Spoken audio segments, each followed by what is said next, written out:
All right, well, good morning. Really cool to have you all here. Happy Monday.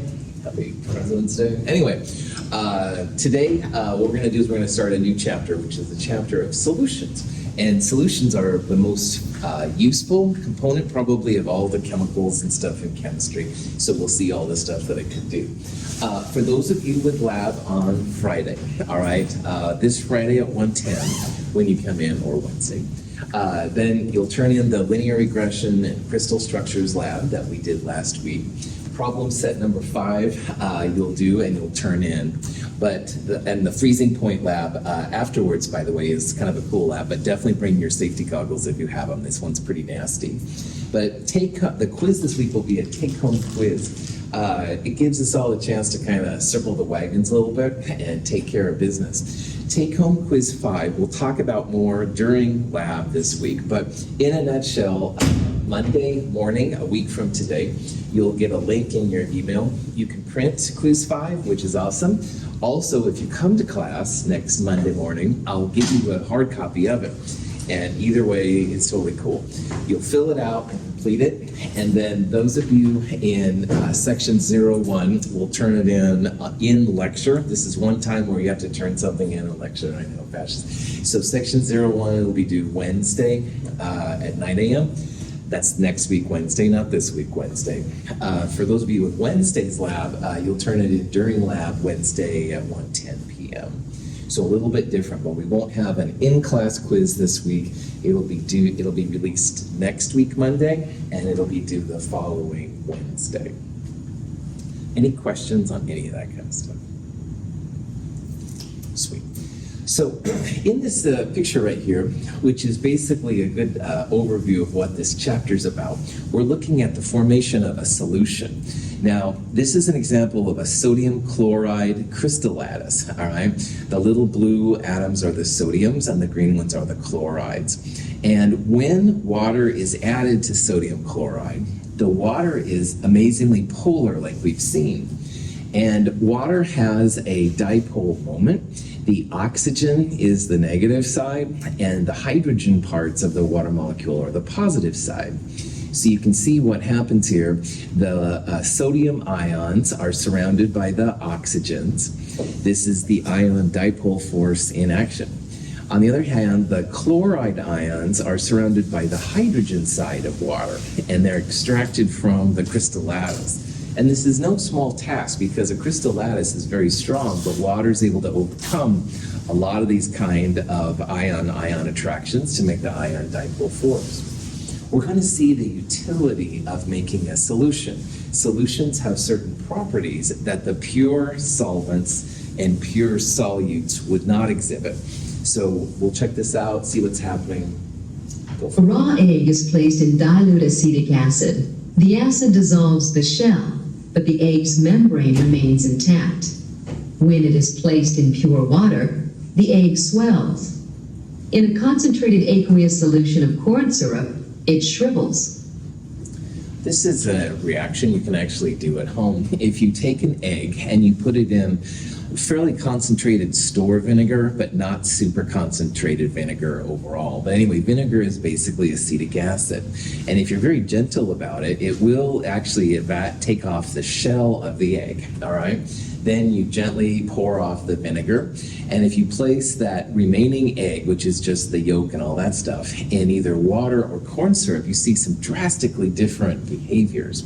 If you place the egg without the shell in water, all right, notice how the volume of this egg is actually bigger than the initial egg itself. So the egg actually expands when water is placed into it. On the other hand, if we use a compound like corn syrup actually shrinks the volume down quite a bit. So you can see this is a lot less than what's going on right here. So this is an example of what a solution can do, all right? If you pick the right or wrong solvent, depending on your situation, the behavior of the solute, that egg without itself, can be quite different, and we'll see this. This is an example of osmosis, and we'll talk about osmosis in this section and stuff to figure out what the heck is going on here with the egg. So, but before we talk about osmosis and all those kind of things, we need to talk a little bit more about what a solution is. And first of all, anytime you mix things together, you can have homogeneous or heterogeneous mixtures. And what we're going to talk about in this section are homogeneous mixtures. So for example, I believe this is copper 2 chloride pentahydrate, which you don't need to know. But anyway, it's a solid. And you place it in water, a liquid, and you put them together and stir it up, and everything is one phase, like it's just liquid. You don't see the solid or anything like that. So homogeneous just means you mix some substances together, and at the end you have just one phase. Now a heterogeneous mixture would be like what happens when you put most rocks in water. Most rocks in water just sink into the bottom or whatever, pumice will float, but you'll see a solid and a liquid. So that would be a heterogeneous mixture. And there are uses for those, but we're going to focus in this section more on the homogeneous mixtures.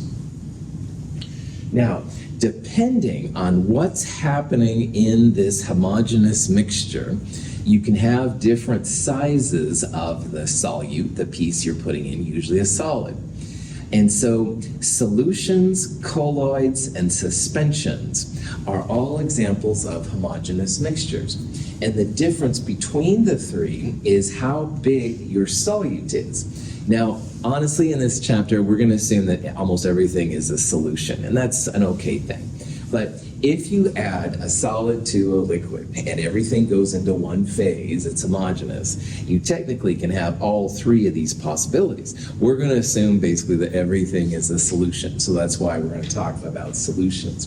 But in biology, especially when you have larger molecules, suspensions and then sometimes colloids can be important. We'll talk more about colloids and suspensions at the end, but just realize that solutions is the main focus of this, and most of what we're going to talk about will be solution-based.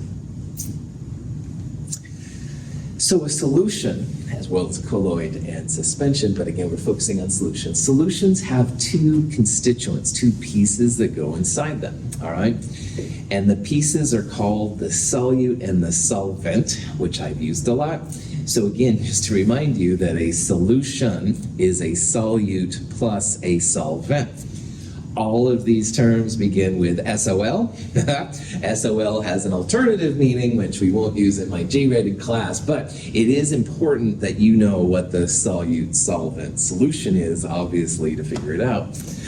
These are just some examples. You can have liquids and liquids coming together. You can have gases and gases coming together, solids and solids, stuff like that. There's lots and lots of examples of this. We're going to look primarily at adding a solid to a liquid. This would be like salt water, sugar water, stuff like that. But in reality, it can be any of these kind of things, just depending on what you're focusing on. Solute is, I think, the exciting part. When I said salt solution or sugar solution, I put salt in there. I didn't say it was a water solution, all right, because that's boring, quote unquote. It's not really, but it is more boring. So salt and sugar would be the solutes. Hydrochloric acid would be the HCl, all right? The solvent is usually the bigger component of the solution. It's the medium which extends itself, so water in all of those cases would be the solvent.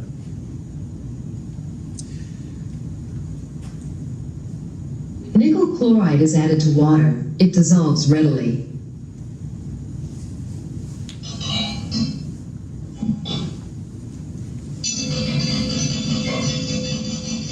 Because more nickel chloride could be dissolved in this solution, the solution is called unsaturated. These are some terms we're going to start using not only in Chem 222, but in Chem 223 as well. And they're saturated and unsaturated. And unsaturated is a normal solution, quote unquote.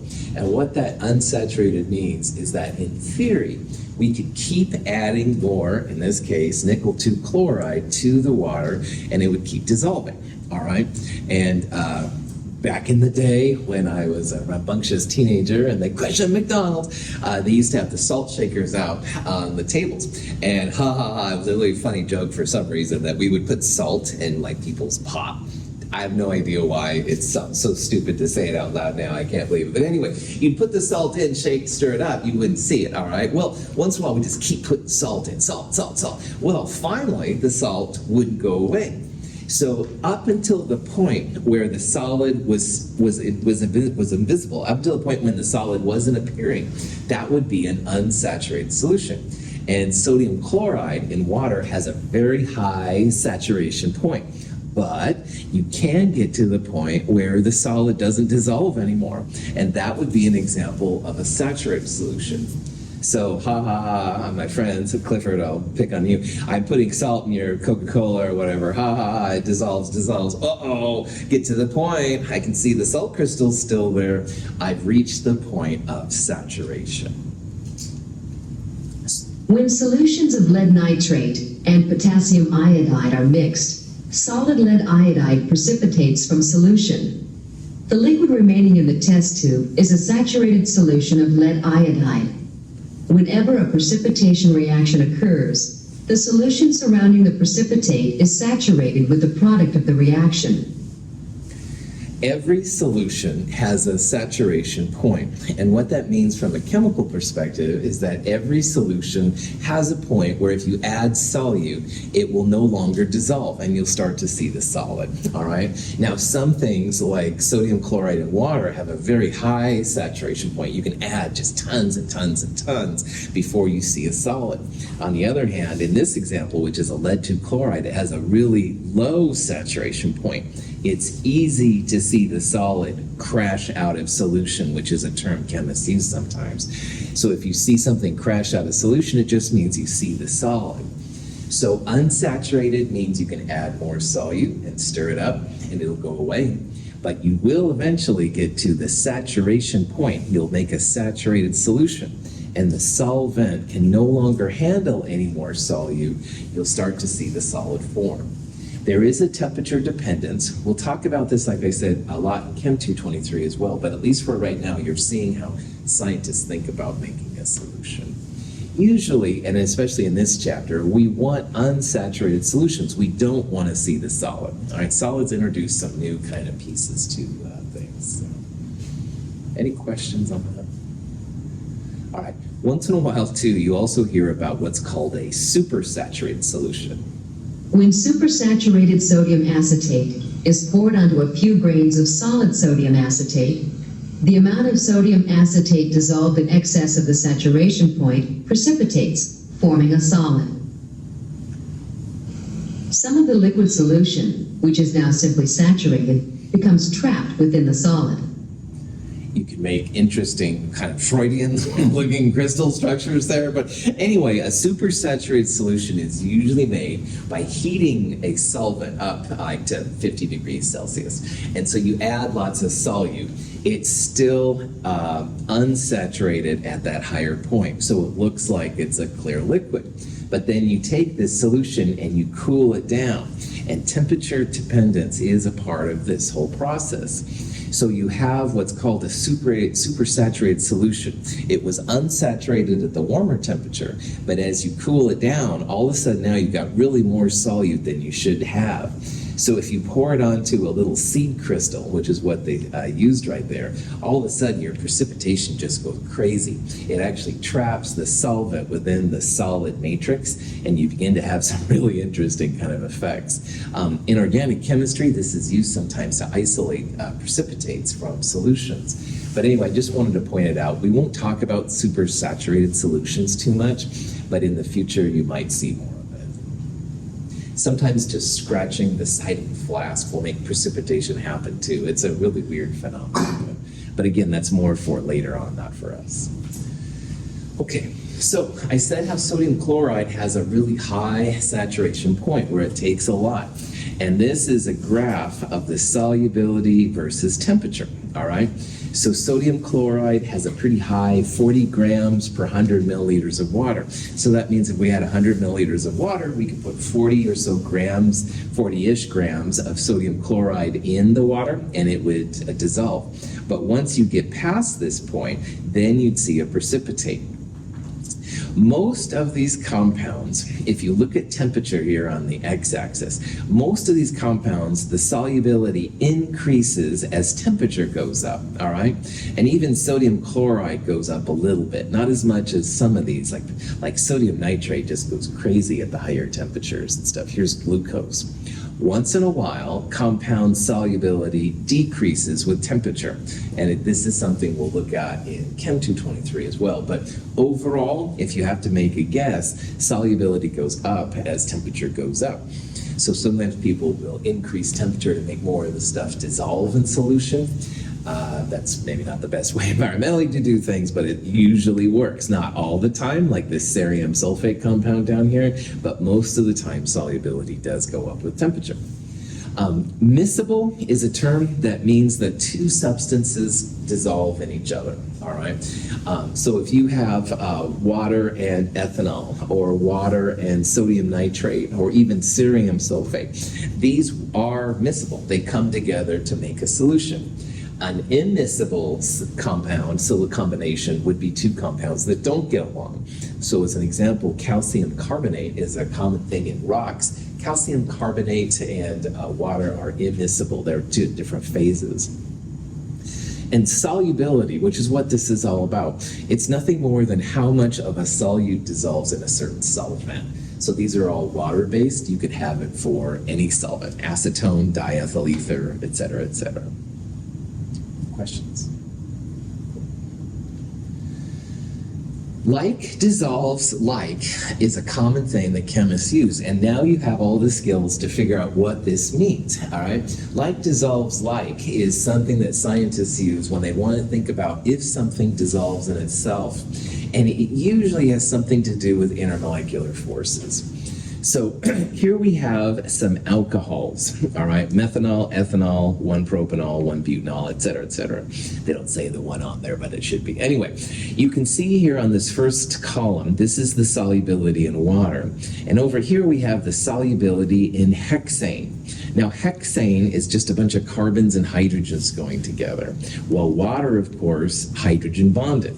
So water has very high hydrogen bonding, and hexane has almost induced dipole. And so notice here how methanol, which also is hydrogen bonding, dissolves really well in water, and it dissolves fairly good in methanol, or hexane. Not as good, but pretty good.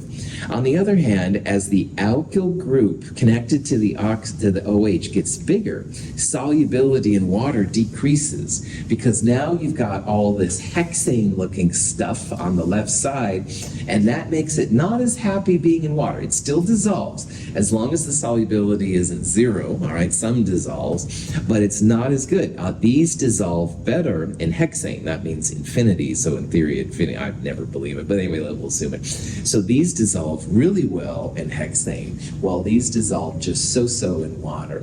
So as the two intermolecular forces are more similar, you would think, you would predict, without looking at Google or something, that they dissolve in each other. On the other hand, if they're quite different intermolecular forces, then you'd probably think probably not. And like all these assumptions, some are better than others. This is so silly.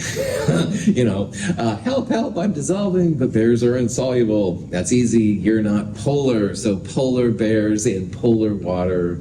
All right, I need to keep my day job. Anyway, here's just some cheesy examples of how this would apply. If I asked you, or if you wanted to know if water and acetone get along, well, acetone is CH3, C double bond O, CH3. It's a polar ketone, all right? And polar things with other polar things generally get along. And that's absolutely the case with water and acetone. Benzene, which is C6H6, the ring, and toluene, which is a methylbenzene, are both essentially nonpolar. I mean, toluene's a little bit polar, but it's much closer to benzene than it is to something like water. So we would predict that those two probably get along pretty well. On the other hand, benzene and water, no way, all right? Very nonpolar substance, very polar substance with water, probably not gonna happen. This is the problem with Palestine, Ohio right now. They dumped all this vinyl chloride by accident, some kind of train wreck. And by the way, that's another whole story. I won't even go get me started. But anyway, the vinyl chloride is a CH2, an ethane ring, where one of the hydrogens has been pulled off and a chlorine's in there. So it's a little bit polar, but it's mostly non-polar. So they tried to burn it off, all right, and that didn't work out too well. You could see the videos. Well, vinyl chloride is just a little bit polar, and so it does dissolve a little bit in water. You've got the goopy stuff on the top if you watch the videos. That's the vinyl chloride. It's more non-polar than polar, so it doesn't dissolve really well. But man, some of it does get into the water system, so people are smelling it in their sinks when they do the water. I feel really bad for those people. From a chemist perspective, it's kind of interesting, but that's kind of a dark. Anyway, questions on that? Yeah. So on Friday, when Colton asked to put NaCl in water, and it did that explosion, does this have anything to do with this? Or Did Colton put NaCl in water? I mean, you did. Or I don't know what you put, I don't remember. It was sodium. Sodium. Yeah, that's right. So what kind of forces would be in sodium metal? Positive, negative. Yeah. Ion metallic, all right? That's the strongest of all the forces. It's stronger than ion dipole and stuff like that. So initially, metals and water, you wouldn't expect to do anything because they're also pretty extreme intermolecular force differences. But in that case, then yeah, it reacted with water. So Okay. bad news. Good. Excellent. An excellent extension to what we did in lab. Well done. Yeah. So is it because of the bonds between the atoms that cause that reaction? Yeah, these are all basically intermolecular force things. Cool, you bet. So the NaCl is a three-dimensional network. The sodium, it's just sodium, and they're really strong. They're metallic bonding, so they share their electrons really well. So normally metals and water don't react like you put, in the density part you did, you just put the metal in there. But in that case, there was a reaction point, so it's a little bit different. So when you dissolve salt in water, Uh-huh. the sodium and the chloride split up, right? But the sodium doesn't react with the water because it's not bonded. That's right. That's a true solution being made there. You've got the ion dipole force kicking in. The thing that we did on Friday was the metal and water. That was a true reaction. Like you don't have sodium metal anymore. You've got sodium hydroxide and stuff. Excellent questions. Other questions? So, lithium chloride. Going along with what Colton just said. Lithium chloride. Which of these would you predict it to be highly soluble? All right. I.e., which ones are going to be friendly with each other? So what I would do on a problem like this is try and find out the intermolecular forces of these different compounds. Benzene, C6H6, totally symmetric, nonpolar. So if a compound is nonpolar, what's the intermolecular force name that it uses? Don't remember.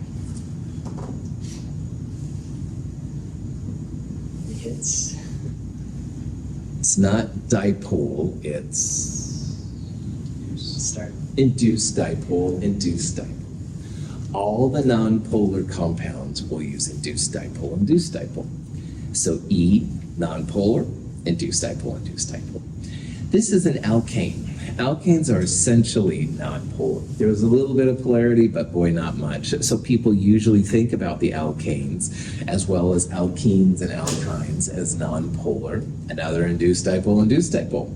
CS2 is a carbon with two double bonded sulfurs on both sides, nonpolar.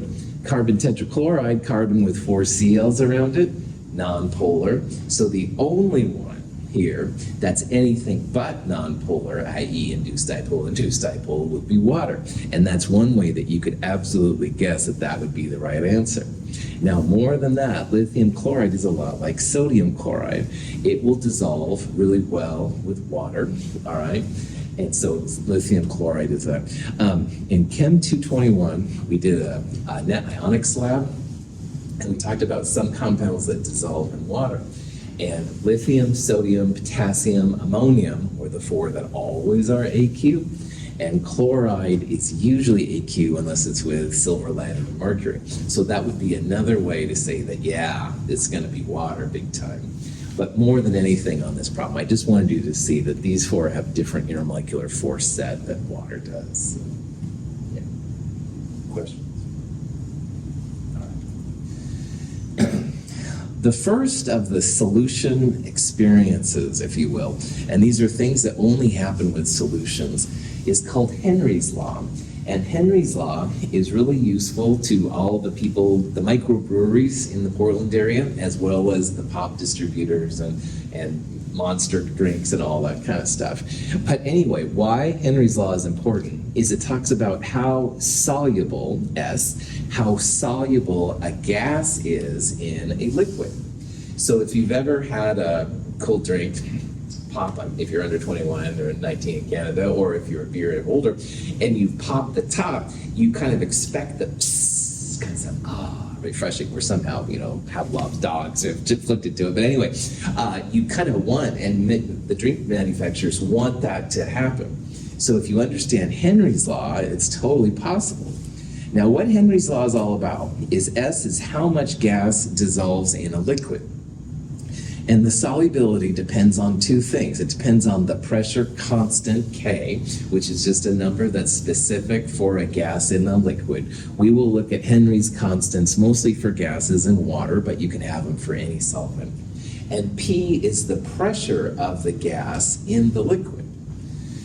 So solubility S is usually just moles per liter. Big M is moles per liter. It's how many moles of the gas dissolve in a liter of your solvent. And again, that could be the beer or the soft drink or whatever. K is a Henry's Law constant. It's nothing you ever have to know, but it is specific to the gas in that solvent. And then P is just the pressure of the gas over the liquid. So it's really kind of interesting how Henry's Law works out, but this is a subtle player in a lot of the drink manufacturers in our own area, as well as across the world, not just our area. Speaking of which. When a can of soft drink is opened, a whooshing sound is heard, and the solution begins to release bubbles.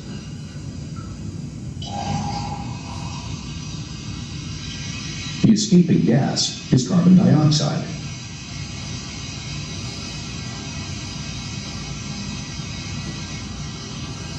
Henry's Law explains why the gas leaves the liquid only after the can is opened. If you take a Diet Coke, or you take a beer if you're 21 and over, you shake it up and you open it up, what happens? Boom, I like that. Perfect, that's right. The stuff goes flying all over the place, all right? So in the can, you have a high pressure. So in the can, before you open it up, you have a pressurized system. Your pressure is high, so the solubility of the gas in the liquid in the can is also high, all right? Pressure goes up, solubility goes up. So before you open your can of fill in the blank, you're going to have a high pressure in there, and that means you have a high solubility of the gas. But you pop the top, open up the can, all right? Pressure goes down, all right? Because now you're opening up to the outside. High pressure goes to low pressure. This is diffusion we talked about with the gases. Well, if the pressure goes down, the gas is no longer soluble. It doesn't dissolve in the liquid. So a lot of the gas comes out, and that's what you hear. It's pretty cool. But anyway, this is really the science behind a soft drink sound. Or hard drink, depending on your thing. But anyway, it's all about that. K is just a constant. You can look that up, figure it out. No big deal. Questions? Yeah. So there's CO2 in our drinks then. That's right. Like, what do you call it? Pressurized? Yeah, it's in there. Okay. Yeah, that's right. That's right. It dissolves well in the can, but the minute you lower the pressure by opening the top, now it doesn't dissolve well, so all of it goes out. You hear it. So refreshing. Good. So here's a question. You've got a can of Diet Coke. It's in the refrigerator. You take it out. You let it stand for a while. And what describes the changes that cause your soda to go flat? Now, as Clifford absolutely mentioned, the gas is carbon dioxide, all right? And so you could say, well, is it from the lowering the CO2 pressure of the solution raising the temperature, lowering the CO2 pressure over the solution, lowering the temperature, or the increase in salt content, which doesn't make any sense because you're not adding any salt. And in reality, it's the lowering of the CO2 pressure over the solution and raising the temperature. Now, lowering the CO2 pressure is what makes it less soluble, and that's where the gas starts coming out. But if you let your Diet Coke sit for a while, the temperature of the can will go up. As temperature goes up, you start to have a bigger pressure. It wants to get out a little bit more. So for all of these reasons, the CO2 is out of here. So that's why your drinks will go flat if you leave them around for a while. Okay. These are just examples of solubility, and generally speaking, solid solutes, this is what we talked about earlier, the solid solutes will generally increase with increasing temperature. So generally, if you increase the temperature and you want to make one of these solids dissolve, then generally the solubility goes up. And most of these goes up, but again, here's this weird cerium sulfate compound which goes down, and we'll talk about what's going on there next term. But generally speaking, as you increase the temperature, your solids will dissolve more. On the other hand, gases usually don't dissolve as well as you increase the temperature. As your temperature goes up, your pressure goes up, it's harder for them to get inside. That would be how I would argue it. So all the gases that I know about anyway, their solubility decreases, all right? So if you want something more bubbly, you should keep your stuff in the refrigerator, all right? Lower temperatures, you've got more gas dissolved. It'll stay there. As you start increasing temperature, not as much. So warm lakes have less oxygen than cool lakes, and sometimes that can affect the bacteria growth and the fish and all that kind of stuff.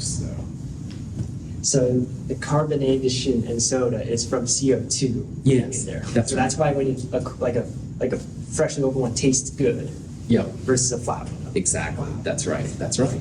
It's a non-toxic substance, so if you swallow some CO2, which you will, it doesn't kill us and stuff like that, which is also cool. But yeah, it's relatively cheap. So, all right. So this introduces a set of properties called colligative properties. All right, and colligative properties are properties that a solution has that the individual solute and solvents won't exhibit. And they're really useful when it comes to chemistry. Now, the four colligative properties, all right, revolve around vapor pressure. Vapor pressure, we're going to see, goes down. Melting points actually go down. By the way, freezing point in lab and melting point, same thing. So the freezing points, melting points will go down. On the other hand, boiling points will go up a little bit. And that osmosis thing that I mentioned with the eggs, osmosis is possible. So you only have these properties in a solution when you have solute and solvent, all right? The other thing that's really weird, though, about colligative properties is that unlike most of chemistry, where it makes a big deal if you put hydrochloric acid in versus sodium hydroxide, or an oxidizer versus something that reduces, these guys only depend on the number of particles that are dissolved in your solution. So it doesn't matter if you have HCl or sodium chloride or magnesium chlorate, all right? It's more about the number of pieces than it is the type of chemicals. So these four up here are actually super useful. We're going to see lots of examples of how they make things happen. Now, because colligative properties depend on the number of solute particles, we need some new types of concentration units. Now, up until this point, we have used molarity, the big M, exclusively, all right? And molarity is really, really awesome. And to be honest, after this chapter, we're going to go back to using molarity essentially exclusively. But in this chapter, molarity doesn't cut it. Molarity is moles over volume, all right? And we need some way to relate the number of solute particles to the number of solvent particles. And that's not what volume is all about. So we're going to introduce some new types of concentration units. that are different to molarity. But because molarity is the king, we need to talk about how to translate those into molarity and vice versa. So before we talk about these cool colligative properties, let's talk about these new units. Now, one unit we used in problem set 4 was essentially a mole fraction. And a mole fraction is one of the things we're going to use in this section. Now, let's say we have a mixture of 3 components, A, B, and C, and you want to find the mole fraction. Well, mole fraction of the A would be literally the moles of A divided by moles of A plus moles of B plus moles of C. If we only had A and B, then it would be moles of A over just moles of A plus moles of B. Mole fraction gets what's a Greek symbol called chi. It looks like a capital italicized X. It's technically Greek symbol. You can use an X, that's fine. But you can have a mole fraction of A, you could have a mole fraction of B, you'd have moles of B divided by total moles, you could have mole fractions of C, whatever. Because it's a fraction, mole fractions will always be between 0 and 1. You'll never have numbers greater than 1, and you'll never have numbers less than 0. We'll talk about that more later. Molality gets the symbol little m. And it's really important, by the way, that you start using big M for molarity and little m for molality. Molality is moles of solute over kilograms of solvent. So little m moles over kilograms and moles of solute over kilograms of solvents. And finally, we'll talk about what's called a weight percent. And that's just the grams of solute divided by the total grams of solution. This is the only one that's a percentage. So percentages can be between 0 and 100%. The other ones are just numbers with them. There's a couple of handouts that will be helpful in this section that I've created. One of them is this handout, which is literally just these definitions, and we'll talk more about how these things work out here in a second. So, let's say that we have 1 mole of urea, and urea is this funky thing, and we put it in 15 moles of water. Question is, what is the mole fraction of the urea? Well, you would take the 1 mole, which is what we're looking at, and divide it by the total moles. So 1 divided by, parentheses, 15 plus 1, add both of them together, 1 over 16 would be the answer. And so in this case, it's 0.063. Mole fractions will always be numbers between 0 and 1. But you can see how you took the moles of what you're looking at divided by total moles, so add both up together. Cool. So let's do some examples here. We're going to do a lot of examples here where we're using 62.1 grams of ethylene glycol, a diol, used in antifreeze and stuff like that, and we're going to put it in 250 grams of water. And from that information, we can calculate mole fraction, molality, and the weight percent of the ethylene glycol. Now, the molar mass of ethylene glycol is literally 62.1 grams per mole. So 62.1 grams would be exactly 1 mole, et cetera, et cetera. Okay, when you're doing problems like that, like this, you have to get everything into grams and moles for both solute and solvent. So we've already got grams of the ethylene glycol, and we've got moles of the ethylene glycol, the solute. But we have to do the same thing with the solvent water. So 250 divided by 18.02 grams per mole, 13.9 moles. So this is the grams of the solvent, and this is the moles of the solvent. So once you have grams and moles of solute and solvent, you can start plugging and chugging these things in. So the mole fraction of the glycol, the ethylene glycol, would be the moles of solute divided by total moles. So there's 1 mole of ethylene glycol, 13.9 moles of water, mole fraction ethylene glycol 0.0672. Now, there's really no reason why we couldn't figure out a mole fraction of the solvent, all right, mole fraction of the water. And you could take 13.9 on the top and divide by 1 plus 13.9 on the bottom, and you'll get 0.933 or whatever. However, when it comes to mole fractions, A plus B always equals 1. Mole fraction of A plus mole fraction of B equals 1. So in this case, because I am the lazy chemist, I literally did 1 minus the mole fraction of the solute to get the mole fraction of the solvent. And this is an easy way. There's nothing wrong with recalculating 13.9 divided by 14.9. But on the other hand, if you want to save little time, sometimes that's easier. Notice again that mole fractions are always numbers between 0 and 1, all right? 0 would mean nothing, and if it was 1, it would mean you'd have just one component. But you won't see numbers outside of that range. Okay, molality is moles of solute over kilograms of solvent. Now, how many grams in a kilogram? 1,000, good. We're gonna do a lot of that in this section.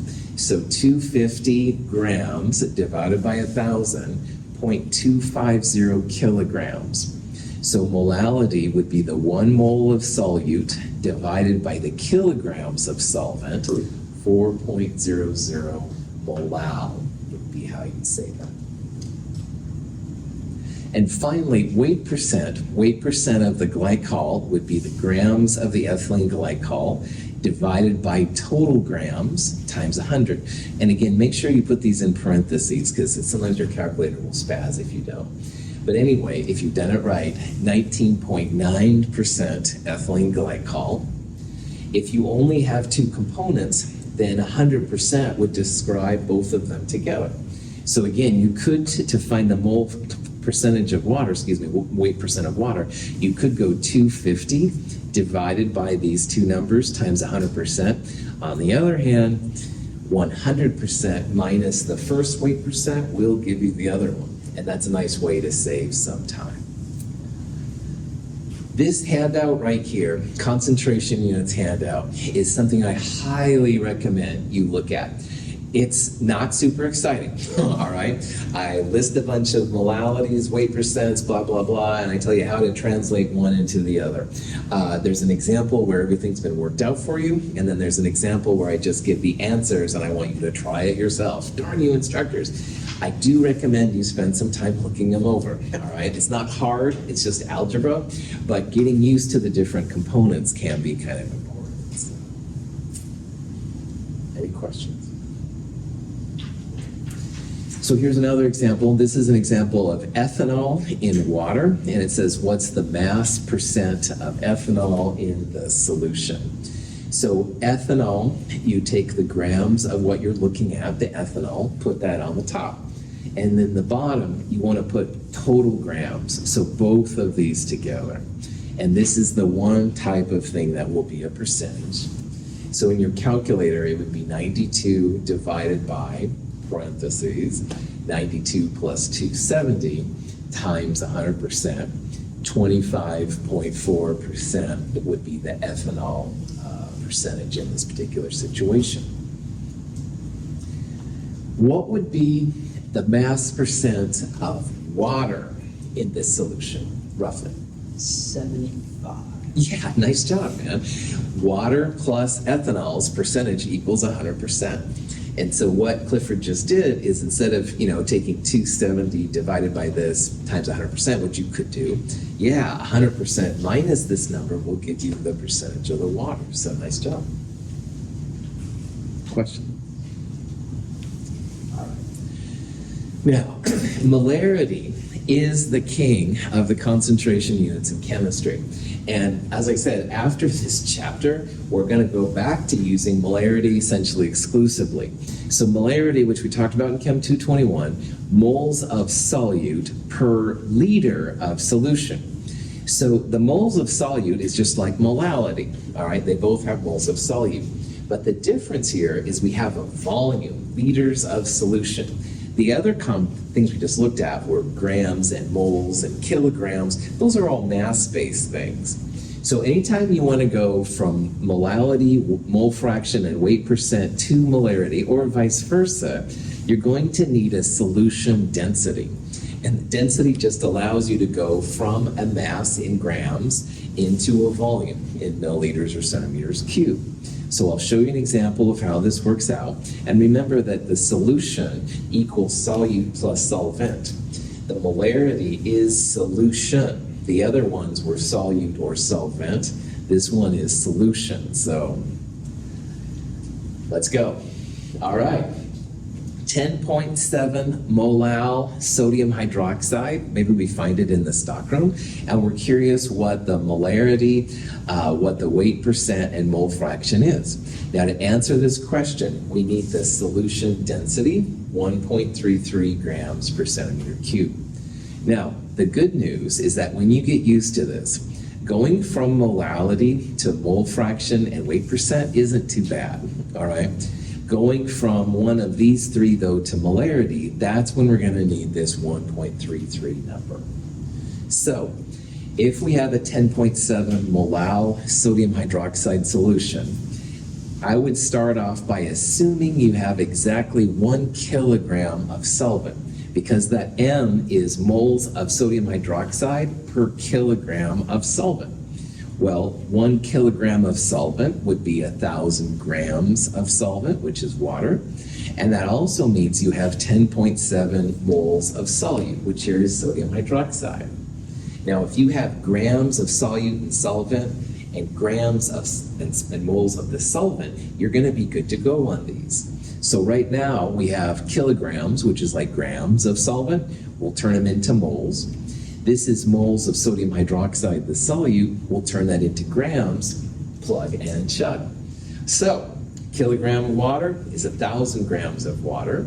1,000 grams divided by 18.02 grams per mole for water, 55.5 moles of water. So now I've got moles of solvent and I have grams of solvent. I'm going to take the 10.7 number, which is moles of solute. I'm going to multiply it by 40 grams per mole, which is the molar mass of NaOH, 428 grams. So now I've got moles of solute and I have grams of solute. So like if you're taking notes, like circle those four things. Circle 428, circle 10.7, 55.5, and 1,000. And we'll use this then on the next slide as we start plugging in the different values. Any questions before I go to the next slide? Okay, so mole fraction of sodium hydroxide, moles of sodium hydroxide divided by total moles. So 10.7 divided by 10.7 plus 55.5 from water, 0.162. And it didn't explicitly ask for it, but if you wanted the water, you could go 1 minus that number. Weight percent sodium hydroxide would be grams of sodium hydroxide divided by total grams times 100%, 30.0%. So we haven't used the density yet. We'll use that on the next slide to go to molarity. But this is what you do. You want to get grams of solute, moles of solute, grams of solvent, moles of solvent. Then you can plug these into the different values, be good to go. Now, molarity, moles of solute per liter of solution. The good news is we already have moles of solute. That's 10.7. But we'll spend a little time now here talking about how to get to liters of solution. Well, we had 1,000 grams of solvent water, all right, so we assumed we had a kilogram. And we calculated that there's 428 grams of solute, sodium hydroxide. So if you add these together, 1,428 is the grams of the solution. Remember, solution is solute plus solvent together. And that's where this number pops in, because this number is grams of solution per milliliter of solution. So if you take that 1428 and essentially divide it by 1.33, you end up with 1,070 or 1.07 liters, 1,000 milliliters per liter. And finally then, molarity, 10.7 moles per 1.07 liters, 10.0 molar solution. Cool. None of these things are impossible, but they do take a little finicky kind of playing with. And that's why this handout, again, it's not super exciting, but I highly encourage you, check it out. It's in the companion, it's online. Because it will give you some worked examples and also some examples just to try yourself. Again, it's all stuff you can do. One final thing I have to share with you. Molarity and molality sound very similar, but molality, 99.9% of the time, will be a number greater than molarity. All right, so notice here how 10.7 molal is a bigger number than 10.0 molar. That's 99.9% of the time correct. So that's one way you can check yourself, because little m's number should be bigger than big M's number. Questions? All right, we'll talk about more of this stuff on Wednesday. Have a great day. Thanks for being here.